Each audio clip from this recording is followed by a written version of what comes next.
এখানে ৫টি দেশ দেখা যাচ্ছে। এই ৫টি দেশ হচ্ছে সেন্ট্রাল এশিয়া বা মধ্য এশিয়া। মধ্য এশিয়া ৫টি দেশ নিয়ে গঠিত।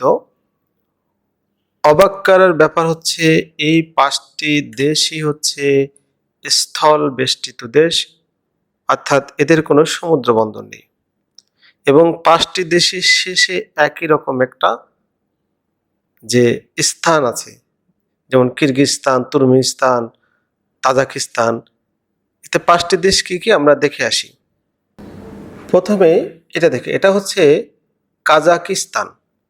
কাজাকিস্তান এর রাজধানী হচ্ছে আস্তানা এবং এটি বিশ্বের বৃহত্তম স্থল বেষ্টিত দেশ। বিশ্বের যত স্থল বেষ্টিত দেশ আছে তাদের মধ্যে কাজাকিস্তানের আয়তন সবচেয়ে বেশি এবং মধ্য এশিয়ার এটি হচ্ছে সর্ববৃহৎ আয়তনের সর্ববৃহৎ দেশ। তাহলে এটা হচ্ছে কাজাকিস্তান। কাজাকিস্তান এর রাজধানী আস্তানা। এরপর কাজাকিস্তানের ঠিক নিচে এটি হচ্ছে উজবেকিস্তান। উজবেকিস্তানের রাজধানী হচ্ছে তাশখন্ড। উজবেকিস্তানের ঠিক নিচে এটা হচ্ছে তুর্কমেনিস্তান।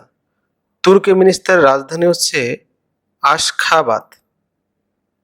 তুর্কমেনিস্তানের রাজধানী হচ্ছে আশখাবাদ।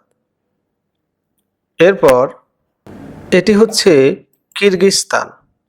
কিরগিজস্তানের রাজধানী হচ্ছে বিশকেক। কিরগিজস্তানের ঠিক নিচে এটি হচ্ছে তাজিকিস্তান।